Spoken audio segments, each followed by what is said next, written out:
வகுப்பு படிக்கிறேன். தனது பள்ளியின் பெயர் ஸ்ரீ சங்கர வித்யாசிரமம் ஆங்கில வழி பள்ளி, வில்லியனூர். இந்த சபையில் இருக்கும் ஆண்டோர்களே, சான்றோர்களே, என்னை போன்றிருக்கும் மாணவர்களே, அனைவருக்கும் என் முத்தான முதல்கண் வணக்கங்கள். இன்று நான் பேச வந்திருக்கும் தலைப்பு என்னவென்றால், போதையில்லா புதுச்சேரி, கள்ளச்சாராயம் மற்றும் போதைப் பொருட்களால் ஏற்படும் தீமைகள். விடலை பருவத்தை எட்டும் விஸ்கி வாசனை வாயில் வீசுது. பள்ளி பருவத்தை எட்டும் ஆண்கள் மதுவினால் மழுங்கி போனனர். புகைக்க புகைக்க வாழ்வு உன்னை பகைக்கின்றது. புகையை உள்ளே இழுக்க இழுக்க இறப்பு சீக்கிரமாய் உன்னை அழைக்கின்றது. மது உணவல்ல, ஒரு போதைப் பொருள். மதுவால் பல குடும்பங்கள் வீணாகின்றனர். அகால மரணம், கொலை, திருட்டு, விபசாரம் போன்றவை மதுவினால் ஏற்படுகிறது. ஞாபக சக்தி, சிந்தனையாற்றலும் சிதைந்து போகும்.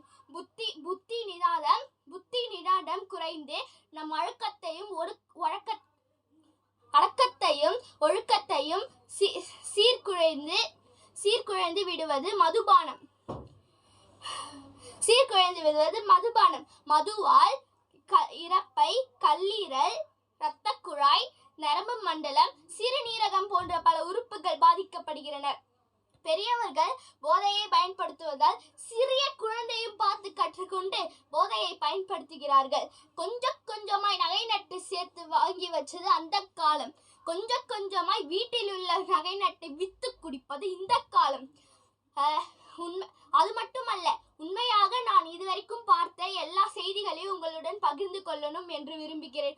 மனைவி ஒருவள் தன் கணவனிடம் ஏன் குடிக்கிறாய் என்று கேட்டபொழுது கணவன் கூறிய பதில் என்னென்றால், எனக்கு ஸ்ட்ரெஸ்ஸா இருக்கு, உடம்பு வலிக்குது, ஃப்ரெண்டு வாங்கி கொடுத்தான், பார்ட்டிக்கு போனேன். பார்ட்டின்னும் போது எனக்கு ஒன்று ஞாபகம் வருது.